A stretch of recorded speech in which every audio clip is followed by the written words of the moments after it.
उनको सॉल्व करना है और कैसे उन पे और प्रॉब्लम बन सकती है। ठीक है, पूरा डिटेल एक्सप्लेनेशन के साथ अपन देखने वाले हैं बीजेटी से रिलेटेड जो भी नीट एग्जाम में प्रॉब्लम पूछी गई है। तो सबसे पहला प्रॉब्लम अपन लेते हैं, ये नीट 2020 में पूछा गया था। ठीक है, ये अच्छा प्रॉब्लम है, कंसेप्चुअल प्रॉब्लम है। नीट 2020 में प्रॉब्लम जो पूछा गया था उसमें नीट 2020 में ये प्रॉब्लम पूछा था। इसमें पूछा गया था कि ट्रांजिस्टर एक्शन के लिए, फॉर ट्रांजिस्टर एक्शन के लिए क्या इनमें से नेसेसरी है। ठीक है, which of the following statement is correct. मतलब ट्रांजिस्टर एक्शन का मतलब कि ट्रांजिस्टर के काम करने के लिए, ठीक है, ट्रांजिस्टर के वर्कआउट करने के लिए कौन सा स्टेटमेंट सही है। तो पहला स्टेटमेंट था कि both emitter junction as well as collector junction are forward bias. देखिए बीजेटी में ये सिंबल होता है बीजेटी का, बार ये समझ लेते हैं, ये एक एरो लगाया जाता है, ये एरो करंट डायरेक्शन को बताता है। तो एरो जिस टर्मिनल पे लगा रहता है उस टर्मिनल को तो एमिटर बोलते हैं, इसको बेस बोलते हैं, इसको तीसरे वाले टर्मिनल को कलेक्टर टर्मिनल बोलते हैं। और इसमें दो जंक्शन होते हैं, बेस और कलेक्टर के बीच में, बेस एंड एमिटर के बीच में। इस जंक्शन को कलेक्टर जंक्शन बोल देते हैं या बेस कलेक्टर जंक्शन, कुछ भी नाम दे सकते हैं। ठीक है, और इस वाले जंक्शन को इन्होंने एमिटर जंक्शन बोल रखा है। ठीक है, collector junction and emitter junction, इसको एमिटर या बेस एमिटर जंक्शन बोलते हैं।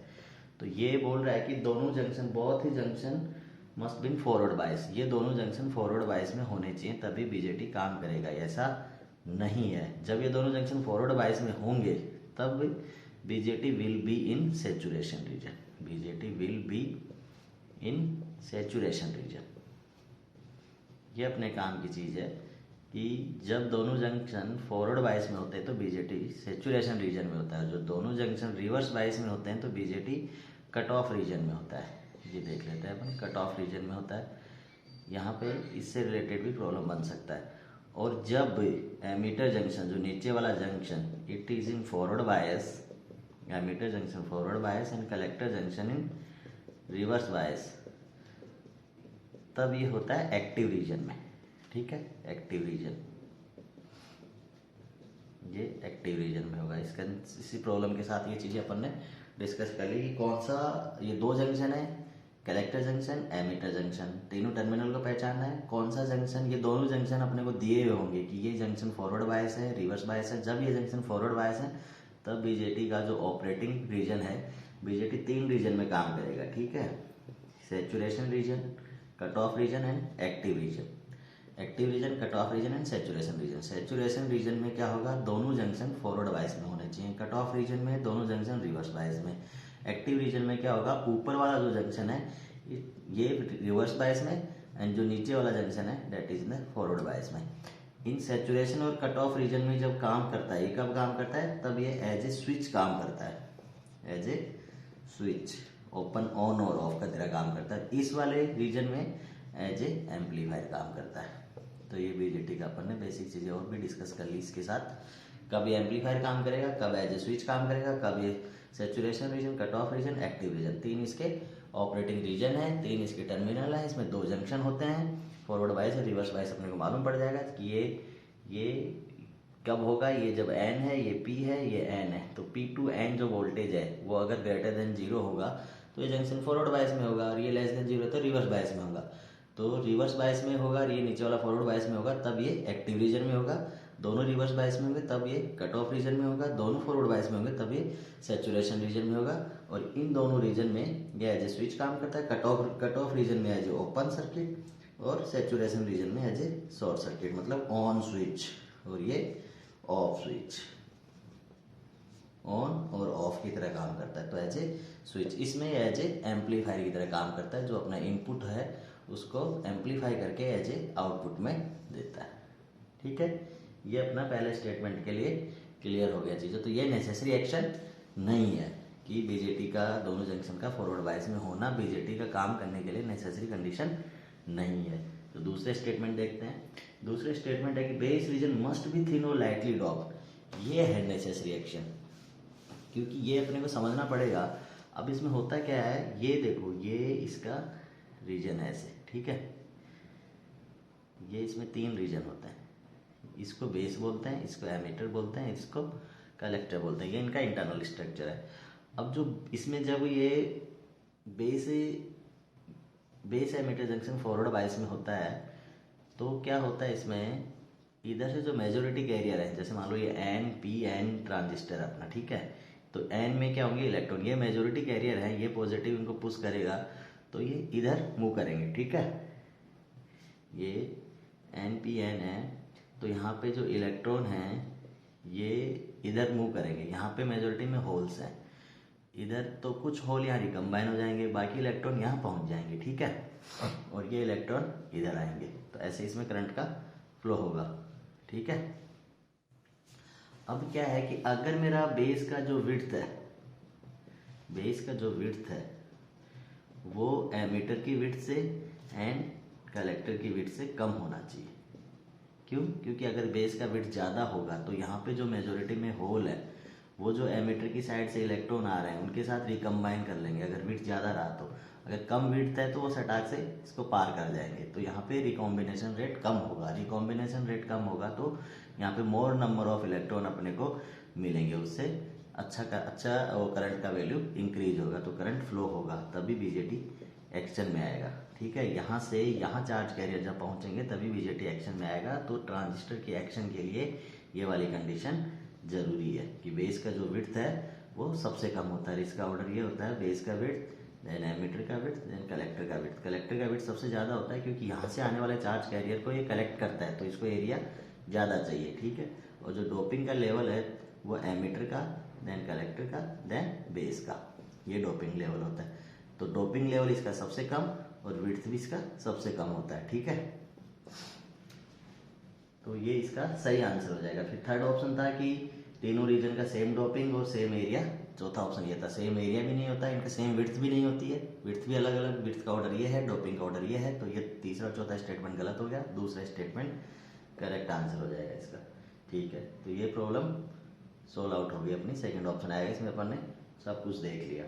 इसके बाद प्रॉब्लम पूछा गया था 2018 में एक प्रॉब्लम पूछा गया जिसमें ये बीजेटी का एक सर्किट सा दे रखा है। उसमें क्या पूछा है कि ये बीजेटी का सर्किट है, इसमें करंट पूछे थे अपने को। ये देखते अपने को समझ में आ जाना चाहिए कि ये बीजेटी है, ये एरो देखते समझ में आना चाहिए कि एमीटर है, ठीक है। ये वी इन है, इसका वैल्यू इन्होंने दे दिया दैट इज 20 वोल्ट। और यहाँ पे भी इन्होंने एक रेजिस्टेंस लगा रखा है और फिर यहाँ दे रखा है, यहाँ का वोल्टेज भी 20 वोल्ट दे रखा है। इस रेजिस्टेंस को आरसी बोलते हैं, इसको आरबी बोलते हैं, ठीक है। इन्होंने इसके साथ साथ दे रखा है कि वी बी ई मेरा जीरो है। अब देखिए वी ई बी जीरो है, इसका मतलब वी बी ई को मैं ऐसे लिख सकता हूँ ना, ठीक है। यहाँ पे एमीटर टर्मिनल ऑलरेडी ग्राउंडेड है, मतलब voltage of emitter terminal is zero, तो यहाँ से मेरा बेस का वोल्टेज भी क्या आ गया, जीरो। अब जो मैं आर बी है, ये आर बी है, यहाँ बेस है, ये बेस टर्मिनल है, ये कलेक्टर टर्मिनल है, तो यहाँ का वोल्टेज जीरो है, यहाँ का वोल्टेज 20 है, तो इसमें से जाने वाला करंट अपन बता सकते हैं। आई बी क्या हो जाएगा अपना, I B will be 20 minus zero divided by इस आर बी का जो वैल्यू है, इस आर बी का वैल्यू है 500 के, तो ये अपना कितना आ जाएगा 40 माइक्रो एम्पियर। तो बेस करंट कितना आ गया 40 माइक्रो एम्पियर, ठीक है। इसमें दूसरा दे रखा है वी सी ई भी जीरो है, तो वी सी ई को क्या लिख सकते हैं, V C minus V E. V E अपना ऑलरेडी यहाँ पे जीरो है क्योंकि ग्राउंडेड से कनेक्टेड, तो वी सी भी जीरो हो जाएगा, तो वी सी जीरो हो जाएगा। तो ये रेजिस्टेंस ऐसे कनेक्टेड है, यहाँ 20 है, यहाँ का वोल्टेज जीरो है, तो इसमें से जाने वाला जो करंट है उसको आई सी बोलेंगे, ये इलेक्ट्रिक टर्मिनल से आने वाला current I C, base terminal से जाने वाला करंट आई बी, ठीक है। तो ये अपने को पहचाना था कि कौन सा आई सी है। तो 20 माइनस जीरो डिवाइडेड बाई उसका वैल्यू कितना है 4K, तो ये कितना आ गया 5 मिली एम्पियर, 5 मिली एम्पियर आ गया। आई सी मेरा 5 मिली एम्पियर आ गया। अब इसने पूछा बीटा, बीटा होता है I C upon I B, ये करंट गेन होता है in common emitter, that is 5 milli ampere divided by 40 micro, that is 125, ठीक है। ये इसका आंसर हो जाएगा करेक्ट। तो बीटा का वैल्यू ये और कलेक्टर करंट का वैल्यू ये और बेस करंट का वैल्यू ये इसका आंसर हो जाएगा। अब यहाँ से अपने को क्या सीखना है, यहाँ से सीखना है कि पहले तो ये पहचाना था कि आई बी और आई सी करंट कौन सा है इसमें से, अगर यही नहीं मालूम तो अपन नहीं कर पाएंगे। तो आई सी करंट ये होता है, ऊपर से जो आ रहा है ये होता है, और आई बी करंट जो बेस से जा रहा होता है, ठीक है। दूसरा इसमें पहचान होता है कि आई, ये बीटा क्या होता है, beta it is the current gain, current gain होता है ये, current gain in common ammeter, common ammeter मतलब जो ग्राउंडेड टर्मिनल है, यहाँ पे एमीटर ग्राउंडेड है तो मतलब ये कॉमन है, तो आउटपुट ये है, इनपुट ये है, तो आउटपुट डिवाइडेड बाय इनपुट, यही तो गेन होता है, गेन करंट, करंट गेन मतलब करंट का रेशियो आउटपुट अपॉन इनपुट, तो आउटपुट करंट क्या है यहाँ पे आईसी, इनपुट करंट क्या है आईवी, तो ये वाला रेशियो बीटा होता है, ठीक है। ऐसे ही एक होता है एल्फा, एल्फा क्या होता है आईसी अपॉन आईई, ये भी पूछ सकते हैं, ये लेस देन 1 आता है। अल्फा ये किस में हो गया, कॉमन बेस में, अगर मैं बेस को कॉमन कर दूं, इसमें बेस टर्मिनल को अगर अपन कॉमन कर दें तो फिर क्या बचेगा पीछे, बेस टर्मिनल को कॉमन किया बीजेटी में से, ये बेस कॉमन है तो यहाँ से इनपुट दिया जाता है, यहाँ से आउटपुट लिया जाता है, तो ये क्या हो गया common base, common base, common base में तो आउटपुट करंट क्या हो गया आईसी, इनपुट करंट क्या हो गया आईई, तो इसको बोलते हैं एल्फा। और ये होता है एल्फा और बीटा में जो रिलेशन होता है उस पर भी बहुत बार क्वेश्चन आपसे पूछ सकते हैं, क्योंकि बहुत ईजी है। तो एल्फा लेस देन 1 आएगा, क्योंकि जो आई है, आई जो मेरा करंट है that is I C plus I B, ये दोनों करंट का सम होता है, तो एक इसमें अगर मैं इसका डिवाइड करूंगा तो लेस देन 1 आएगा, तो लेस देन 1 आएगा तो ये वैल्यू होता है, इसको ऐसे याद कर लीजिए, बीटा अपन 1 प्लस बीटा, क्योंकि ये लेस देन 1 होता है, तो ये कॉमन बेस करंट गेन हो गया, beta common ammeter current gain हो गया, इन दोनों के फॉर्मूले इन करंट गेन करंट के टर्म में और एक दूसरे के आपस में, ठीक है। ये अपन इसमें देखा, और आई बी और आई सी अपना क्या था वो भी अपन ने इसमें देख लिया है।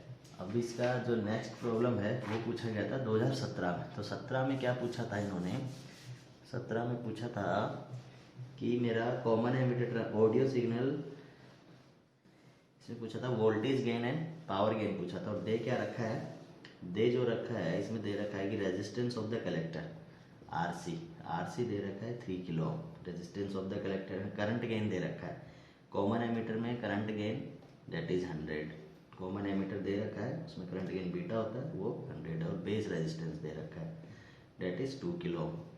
तो वोल्टेज गेन पूछा था, वोल्टेज गेन क्या होगा, उसको एवी से रिप्रेजेंट करता है, वी आउटपुट गेन, गेन होता है इनपुट अपॉन आउटपुट, अब वोल्टेज का है तो वोल्टेज आउटपुट में लेंगे, वोल्टेज ही इनपुट में लेंगे, तो आउटपुट वोल्टेज जैसे ये मानो, ये कैसे आता है थोड़ा सा देख लेते हैं इसको, ये ऐसे है, यहाँ पे वी इन है और यहाँ पे वी आउटपुट लिया जाता है, ठीक है। तो इसको वी आउटपुट जो होता है, इसको अगर स्मॉल सिग्नल मॉडल में अपन ड्रॉ करते हैं तो ये इस तरह से ड्रॉ किया जाता है, ठीक है, ऐसे ये ड्रॉ किया जाता है। लेकिन आप समझने के लिए ऐसे समझ लीजिए कि ये जो मेरा वी आउटपुट है, ये वी आउटपुट क्या हो जाएगा, output current into output voltage, sorry output resistance, input voltage क्या हो जाएगा मेरा, input current into input resistance जो कि बेस होगा, ठीक है। कॉमन एमीटर में आउटपुट कलेक्टर है और इनपुट बेस है, तो बेस के साथ ये आर बी है, ये हो जाएगा, तो आउटपुट अपॉन इनपुट यहाँ से क्या आ जाएगा, I output into R C, I input into R B, तो I output upon I input, ये तो क्या हो गया, यही तो था अपना बीटा करंट गेन, तो beta is equal to 100, R C मेरा 3 है और ये 2 है डेट इज 150 आ जाएगा। और जो पावर गेन होता है, जैसे ए वी ये वोल्टेज के लिए है, ए आई ये करंट के लिए, ऐसे ही ए पी है, ए पी बोले तो power gain, that is power क्या होता है वोल्टेज इंटू करंट, तो करंट गेन और वोल्टेज गेन इन दोनों का मल्टीप्लिकेशन हो जाएगा, तो वोल्टेज गेन कितना है 150, करंट गेन कितना दे रखा है 100, तो ये 15,000 हो जाएगा पावर गेन, ठीक है। तो यहाँ से मेरा वोल्टेज गेन आया 150 एंड पावर गेन आ जाएगा 15,000, इसका करेक्ट आंसर हो जाएगा। इसमें समझने वाली चीज़ ये थी कि इसने कलेक्टर रेजिस्टेंस दिया, जो कि पहले टर्म दिया इसने कॉमन एमीटर, कॉमन एमीटर का नाम सुनते ही समझ में आ जाना चाहिए था कि आउटपुट कलेक्टर है, इनपुट बेस है, ये समझना चाहिए था। अब वोल्टेज गेन पूछा तो वोल्टेज गेन में अपने को वो आउटपुट वोल्टेज चाहिए और इनपुट वोल्टेज चाहिए, वो आउटपुट जो वोल्टेज है वो होगा, वोल्टेज क्या होगा करंट इनटू रेजिस्टेंस, तो करंट और रेजिस्टेंस दोनों दे दिए। ऐसे ही इनपुट जो वोल्टेज है वो क्या होगा current into resistance, current into resistance, तो करंट भी दे दिया रेजिस्टेंस भी दे दिया, दोनों का मल्टीप्लिकेशन, दोनों को डिवाइड किया, और जो गेन दे रखा था ये करंट गेन है बीटा, ये पहचान है कि ये वाला ये होता है करंट गेन, क्या होता है आउटपुट अपॉन इनपुट, तो ये भी अपने को यहाँ पे दे दिया, इसको पुट किया तो अपने पास ये मिल गया। ठीक है।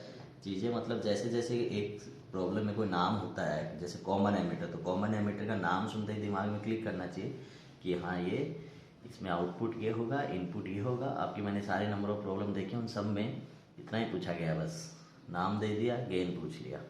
गेन जानने के लिए या तो वोल्टेज गेन पूछेंगे, तो उसमें आपको आउटपुट वोल्टेज और इनपुट वोल्टेज मालूम होना चाहिए।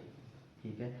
फिर उन्होंने 16 में प्रॉब्लम पूछा है, नीट 16 में प्रॉब्लम पूछा है। उसमें क्या पूछा है कि लोड रेजिस्टेंस दे दिया, RL दे दिया। लोड रेजिस्टेंस को RL से रिप्रेजेंट कर सकते हैं। इस connected in the collector circuit, common ammeter नाम पहले भी दे दिया इसने, कॉमन एमीटर पहले दे दिया। ठीक है। तो लोड रेजिस्टेंस है और करंट एम्पलीफिकेशन फैक्टर अभी बीटा इसने दे दिया 0.96, जो कि 1 से कम है। एंड द इनपुट रेजिस्टेंस दे दिया R in 192। तो वोल्टेज गेन, वही वोल्टेज गेन देखो, पहले 16 में पूछ लिया था, फिर 18 में फिर पूछ लिया, 17 में फिर पूछ लिया, सेम प्रॉब्लम।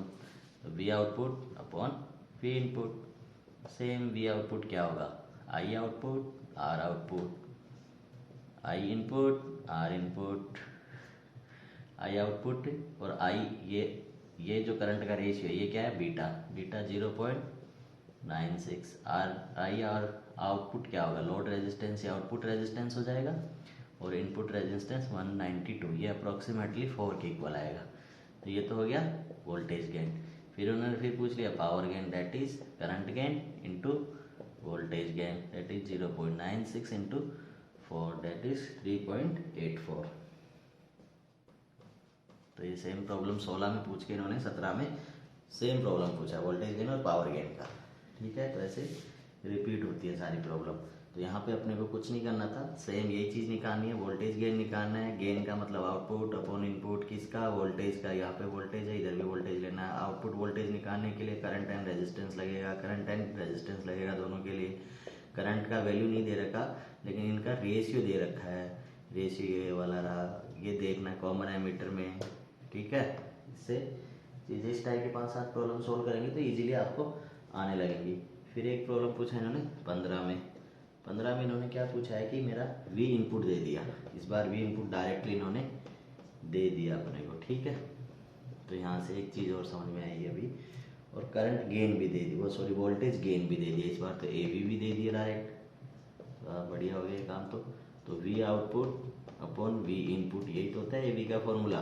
तो यहाँ से वी आउटपुट पूछा है इन्होंने, वी आउटपुट क्या आएगा, ए वी इंटू वी इनपुट। तो ए वी कितना है 150 इंटू 2, तो ये तो 300, तो इसका वैल्यू हो गया। लेकिन कॉमन एमीटर एक चीज़ करता है जो अभी तक नहीं बताई, वो क्या करता है, वन आउट ऑफ फेज देता है। जैसे मान लो मेरा सिग्नल ऐसे है, इनपुट है ना, तो ये आउटपुट में क्या करेगा, इसको ऐसे कर देगा, आउट ऑफ फेज कर देगा। ठीक है। ये आउट ऑफ फेज कर दिया, पॉजिटिव के लिए नेगेटिव, नेगेटिव के लिए पॉजिटिव। तो ये पाई का फेज शिफ्ट भी दे देता है। तो यहाँ पे ऑलरेडी जो फेज शिफ्ट है पाई/3 का है, इसमें पाई का फेज शिफ्ट अगर मैं और ऐड कर दूंगा, पाई का इन्होंने दे दिया, तो ये कितना हो गया 4π/3। तो टोटल जो फेज शिफ्ट है वो कितना हो गया 4π/3। तो अभी जो वी आउटपुट आएगा वो उसका मैग्नीट्यूड कितना हो गया 300 cos 15t प्लस 4π/3। ये फ्रीक्वेंसी है, ये चेंज नहीं होगी।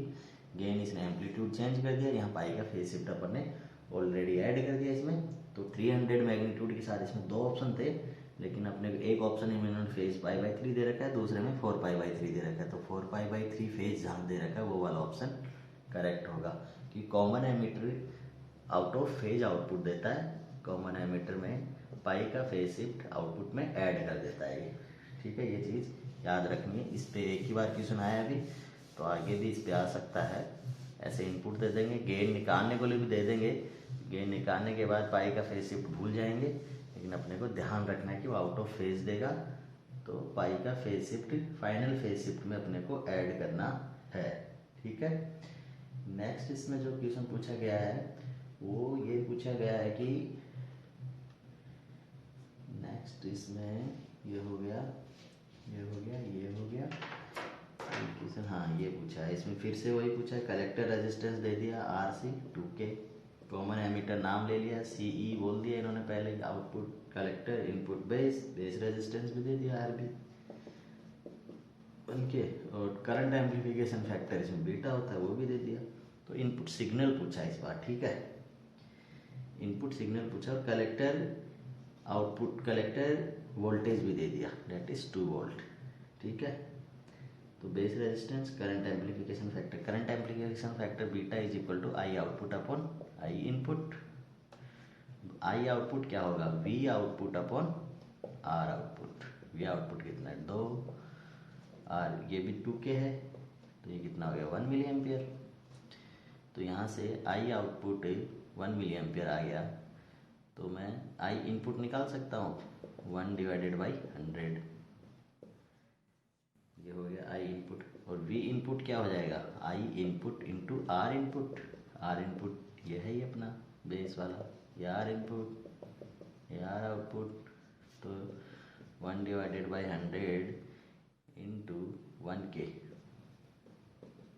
ये 1 मिली, तो ये कितना हो गया 10 मिली वोल्ट। 10 मिली वोल्ट आ जाएगा ना ये, के से मिली से के कैंसिल आउट हो गया, 1 divided by 100 into multiply by 1000, तो ये 10 मिली वोल्ट, ये मेरा इनपुट वोल्टेज हो जाएगा इसका, ठीक है। कुछ नहीं करना, कॉमन एमीटर नाम दिया, समझ लेना, आर आउटपुट देगा, आर इनपुट देगा, करंट गेन देगा, वोल्टेज गेन पूछेगा, वोल्टेज गेन पूछ लेगा, या आउटपुट इनपुट वोल्टेज पूछ लेगा, ठीक है। ये सब चीज़ें करंट गेन से इनपुट करंट आउटपुट करंट दोनों निकाल सकते हैं। एक करंट दे के दूसरी करंट निकाला, दूसरी करंट निकाला तो फिर उससे वोल्टेज निकाल लिया। सब चीज़ें एक दूसरे से लिंक है, इतना जोड़ नहीं आएगा, आपको मालूम होना चाहिए, लेकिन बेसिक सा कॉमन एमीटर का नाम समझते ही समझ में आ जाना चाहिए आपको, ठीक है।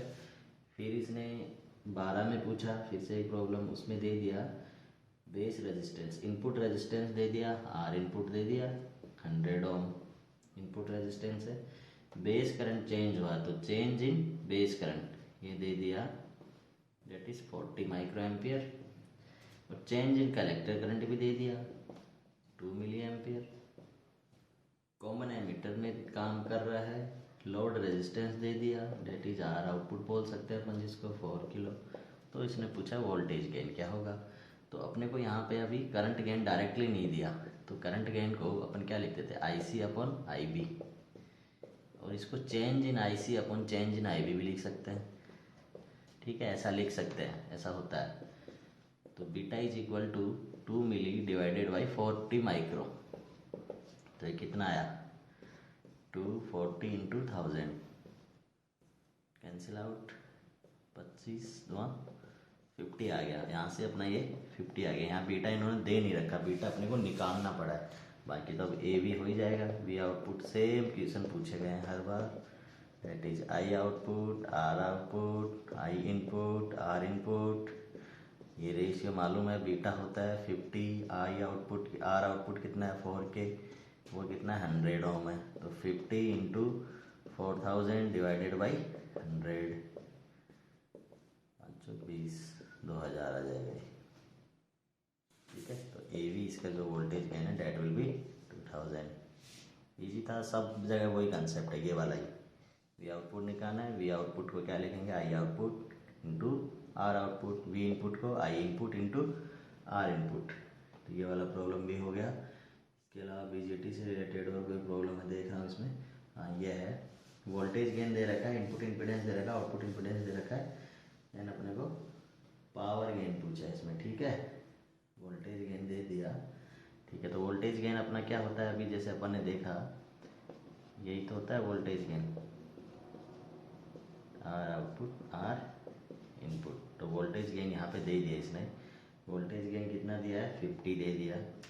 इसको क्या लिख सकते हैं अपन करंट गेन, यहाँ बीटा जो अपना था वही कॉमन एमीटर था तो यही होगा। और इनपुट इम्पीडेंस आउटपुट इम्पीडेंस, ये आर आउटपुट दे रखा है 200, ये दे रखा है 100, ठीक है। तो यहाँ पे ए आई कितना आ गया 25, तो पावर गेन क्या हो जाएगा A V into A I, voltage gain into power gain, oh sorry current gain. Voltage gain already 50, current gain निकाल लिया 25 25 25, तो 1250 will be the power gain, ठीक है। ये अपन ने देख लिया। इसके अलावा देखता हूँ और कोई प्रॉब्लम बचा है तो बीजेटी से रिलेटेड, अभी इसमें बीजेटी से रिलेटेड और कोई प्रॉब्लम नहीं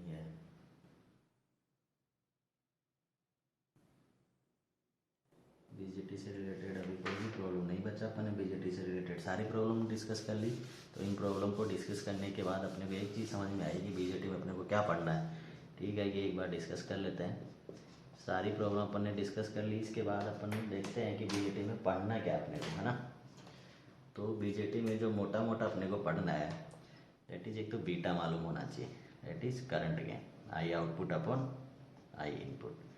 इसके लिए आउटपुट करंट क्या है, इनपुट करंट क्या है, ये कॉमन एमीटर में ही पूछा गया है हर बार। कॉमन एमीटर में ये कलेक्टर करंट होती है और ये बेस करंट होती है, इसके बारे में अपने को मालूम होना चाहिए। चेंज इन कलेक्टर करंट और चेंज इन बेस करंट, ऐसा भी इसको लिख सकते हैं, एक बार ऐसा भी पूछ लिया। बीटा के अलावा ये अल्फा पे गए नहीं तो अपने को अल्फा पे भी जा सकते हैं। तो अल्फा का फॉर्मूला ये होता है जो अपने को याद रखना पड़ेगा। ये पूछ सकते हैं कि कॉमन बेस में करंट गेन क्या होगा। फिर इन्होंने सारे प्रॉब्लम पूछे हैं वोल्टेज गेन पे। वोल्टेज गेन होता है ये, ठीक है, that is V output is equal to I output R output, I input R input. ठीक है, यहाँ से आई आर जो आउटपुट रेजिस्टेंस है उसको कलेक्टर रेजिस्टेंस भी बोल सकते हैं, क्योंकि कॉमन एमीटर में जो आउटपुट टर्मिनल है वो कलेक्टर टर्मिनल है, और जो आर इनपुट है इसको इन्होंने बेस रेजिस्टेंस भी बोल दिया है। तो वहाँ से बेस रेजिस्टेंस दिया है तो अपने को आर इनपुट लेना है उसको। और जो आई इनपुट है इसको इन्होंने बेस करंट भी बोल सकते हैं, क्योंकि बेस टर्मिनल ही तो है यहाँ पे इनपुट, तो बेस टर्मिनल भी बेस करंट बोल सकते हैं। आई आउटपुट को अपन कलेक्टर करंट भी बोल सकते हैं। कलेक्टर करंट बोल दिया तब भी अपने को समझना है कि वो आउटपुट करंट है। तो output current, input current, output resistance, input resistance, voltage gain, ठीक है, और ये करंट गेन है। दूसरा इन्होंने पूछा पावर गेन। पावर गेन क्या होता है अपना, voltage gain into current gain. यहाँ पे पावर गेन दे के इनमें से कुछ पूछ लेगा तो वोल्टेज गेन पूछ लेगा, वोल्टेज गेन से फिर इनपुट वोल्टेज दे के आउटपुट वोल्टेज पूछ लेगा। हाँ, आउटपुट जो वोल्टेज होता है ये आउट ऑफ फेज देता है, आउट ऑफ फेज मतलब पाई का फेज शिफ्ट ऐड करना पड़ता है उसमें। ये चीज़ एक ही बार पूछी है, ये दोबारा ही पूछ सकते हैं। इसके अलावा इन्होंने अपने से और कुछ नहीं पूछा, थोड़ा सा कंसेप्चुअल पूछा। कंसेप्चुअल में पूछा कि बेस का जो विड्थ है वो सबसे कम होता है, ठीक है, ये ऑर्डर हो सकता है, ये ऑर्डर पूछ सकते हैं। बेस का जो डोपिंग लेवल है वो भी कम होता है, ठीक है। जो चार्ज कैरियर वो एमीटर सप्लाई करता है इसलिए एमीटर का हाईएस्ट होता है, और कलेक्टर कलेक्ट करता है उनका इसलिए कलेक्टर का विड्थ सबसे ज़्यादा होता है, क्योंकि उसको कलेक्ट करनी होती हैं चीज़ें, ठीक है। बेस का विड्थ सबसे कम क्यों होता है, क्योंकि वहाँ रिकॉम्बिनेशन रेट कम हो। अदरवाइज मैं एमीटर से जो चीज़ें भेज रहा हूँ कलेक्टर की साइड में, अगर वो बेस में रिकम्बाइन हो गई तो वो काम नहीं करेगा। तो ट्रांजिस्टर को एक्शन में आने के लिए ये जरूरी है। हमने देखा कि बीजेटी दो तरह से काम करता है, BJT as a amplifier and as a switch. इस पे पूछ सकते हैं, स्विच और एम्पलीफायर, इस पे नहीं पूछा अभी। तो कब बीजेटी स्विच की तरह काम करेगा, कब एम्पलीफायर की तरह काम करेगा। एज ए स्विच वो काम करेगा saturation region and cut off region में, एम्पलीफायर काम करेगा एज ए एक्टिव रीजन। तो बीजेटी 3 रीजन में काम करता है, सैचुरेशन रीजन में एंड कट ऑफ रीजन में। ये 3 कट ऑफ रीजन, इन दोनों रीजन में जब काम करेगा तब वो एज ए स्विच कहलाएगा। स्विच जो अपने घर में ऑन ऑफ वाला होता है वो। अगर वो एक्टिव रीजन में काम करेगा तब वो कहलाएगा एम्पलीफायर। अब स्विच में ऑन जब होगा तब वो सैचुरेशन रीजन में, ऑफ होगा कट ऑफ रीजन में। ऑफ मतलब बंद, कट ऑफ, ऑन मतलब सैचुरेशन मतलब शॉर्टकट, ठीक है। तो ऑन ऑफ कब होगा, एम्पलीफायर कब होगा, और ये कब सैचुरेशन रीजन कब होगा, जब दोनों जंक्शन, तो मैंने बताया collector junction and emitter junction, ऊपर और नीचे वाले दोनों जंक्शन जब फॉरवर्ड बायस में हो। और कट ऑफ कब होगा, जब दोनों junction collector junction and emitter junction both junction are in the reverse bias. और कलेक्टर जंक्शन रिवर्स बायस में और एमीटर जंक्शन फॉरवर्ड बायस में, तब होगा वो एक्टिव रीजन में। एक्टिव रीजन मतलब एम्पलीफायर, ठीक है। इसके अलावा अभी तक इन लोगों ने एक भी प्रॉब्लम नहीं पूछा, बस इतना ही पूछा है। आर आउटपुट अपने को मालूम होना चाहिए, R input, I output, I input, V output, V input, beta current gain, और विड्थ पे भी गया है, बेस की विड्थ, और इनके विड्थ का ऑर्डर, इनकी डोपिंग कंसंट्रेशन का ऑर्डर, और इनमें करंट और वोल्टेज पूछ लिया कि बीजेटी में मैंने दे दिया कोई सर्किट बना के ऐसे, उसके अक्रॉस वोल्टेज, किसी रेजिस्टेंस में से करंट फाइंड आउट करने के लिए सबसे इजी तरीका है कि उस रेजिस्टेंस के अक्रॉस पहले अपन वोल्टेज फाइंड आउट कर लें। जैसे एक प्रॉब्लम में दिया था, ऐसे रेजिस्टेंस दे दिया, ठीक है, यहाँ एक रेजिस्टेंस दे दिया और यहाँ का वोल्टेज दे दिया, यहाँ का वोल्टेज दे दिया, तो रेजिस्टेंस इस टर्मिनल का वोल्टेज तो दे दिया, तो इसका निकाल लो, तो इसमें से जाने वाला करंट मालूम पड़ जाएगा। ये वोल्टेज दे दिया तो ये निकाल लो, तो इसमें से जाने वाला करंट मालूम पड़ जाएगा। पहचानना पड़ेगा कि ये करंट होता है कलेक्टर करंट, ये होता है बेस करंट। और फिर जो करंट गेन का जो फॉर्मूला था वो बीटा जो पूछा था वो IC/IB, ये वाला करंट डिवाइडेड बाई ये वाला करंट। किसी भी रेजिस्टेंस के अक्रॉस करंट निकालने का यही तरीका है, ठीक है। तो ये सब हो गया। इसके अलावा हम लोगों ने अपने से कुछ भी एक्स्ट्रा नहीं पूछा अभी तक, और इसके अलावा एक्स्ट्रा कुछ ज़्यादा अभी बनता भी नहीं है जो वो लोग पूछ सके, ठीक है। इसमें अभी इसके अलावा तो कुछ बचा भी नहीं जो अपन डिस्कस कर सकें। ये सारा डिस्कस हो गया शायद, ठीक है। अभी अपन एक वीडियो बनाएंगे इसकी डिटेल थ्योरी पे, क्योंकि अपने को मालूम पड़ गया कि प्रॉब्लम कहाँ कहाँ से पूछ रहा है। तो इन्हीं पॉइंट्स को ध्यान में रख के एक वीडियो बनाएंगे बीजेटी पे, ताकि उसको थोड़ा डिटेल में और देख सकें, इसके आसपास की चीज़ें और समझ सकें, ठीक है। बीजेटी का टर्मिनल कैसे होते हैं, कितने टाइप के होते हैं, कौन सा रीजन होता है, और कैसे कैसे काम करता है, और रियल में एक्चुअल में ये काम कैसे करता है। जब इसको फॉरवर्ड बायस और रिवर्स बायस करते हैं तो होता क्या है इसमें, ठीक है। ओके।